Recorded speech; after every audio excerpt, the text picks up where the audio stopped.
சென்னையில் துண்டு பிரசுரங்கள் வழங்கிய தமிழக வெற்றிக் கழக பொதுச் செயலாளர் ஆனந்த் கைது செய்யப்பட்டிருக்கிறார். அண்மை செய்தியாக பார்த்துக் கொண்டிருக்கிறோம். இது பற்றிய மேலும் விவரங்களை வழங்குவதற்காக எமது செய்தியாளர் தாயமானவன் இணைப்பில் இருக்கிறார். தாயமானவன் வணக்கம். சென்னையில் எந்த பகுதியில் தாவிக பொதுச் செயலாளர் இந்த பிரசுரங்களை வழங்கினார்? மேலும் எப்போது அவர் மீது கைது நடவடிக்கை எடுக்கப்பட்டது? முழு விவரங்களை பதிவு பண்ணுங்க தாயமானவன். தமிழக வெற்றி கழகத்தினுடைய தலைவர் விஜய் அண்ணா பல்கலைக்கழக மாணவி பாலியல் துன்புறுத்தலுக்கு ஆளான விவகாரம் தொடர்பாக தமிழகத்துல பெண்களுக்கு உரிய பாதுகாப்பு இல்லை எனவும் சட்டம் ஒழுங்கு சீர்கேட்டுடன் காணப்படுவதாகவும் கூறி கடிதம் ஒன்றை இன்று காலையில எழுதியிருந்தார்.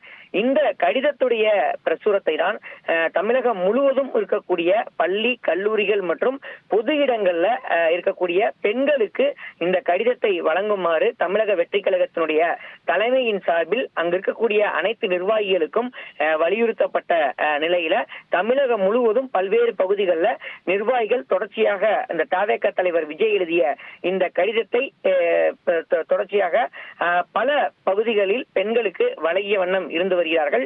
இந்த நிலையில தான் இன்றைய தினம் சென்னையில மத்திய சென்னை மாவட்டம் வில்லிவாக்கம் பகுதியில மகளிர் அணி சார்பாக அண்ணா பல்கலைக்கழகத்தில் நடந்த வன்கொடுமையை கண்டித்து விழிப்புணர்வு நோட்டீஸ் கொடுக்கும் போது அரசுக்கு எதிராக நோட்டீஸ் வழங்குவதை கண்டித்தும் அதே போல் எந்தவித முன்னறிவிப்புமின்றி கூட்டத்தை கூட்டுவதாகவும் கூறி முன்கூட்டியே காவல்துறையினர் கைது செய்து தனியார் மண்டபத்தில் அடைத்தனர். அதன் தொடர்ச்சியாக சென்னையினுடைய பல பகுதிகளிலும் ஒவ்வொரு இடங்களிலும் இது போன்று நோட்டீஸ் வழங்கக்கூடிய தவேக நிர்வாகிகள் ஒவ்வொருவராக கைது செய்யப்பட்ட வண்ணம் இருந்து வந்தனர். குறிப்பாக தியாகராய நகர் பகுதியில் மகளிர் அணி நிர்வாகிகள் சார்பில் கல்லூரி வளாகத்தின் வெளியே மாணவ மாணவிகளுக்கு அதிகம் கூட பகுதிகளில் இந்த பிரச்சுரங்கள் வழங்கப்பட்ட நிலையில அதனை பார்வையிடுவதற்காக தமிழக வெற்றி கழகத்தினுடைய பொதுச் செயலாளர் புசி ஆனந்த் இந்த பகுதிக்கு வருகை தந்திருந்தார்.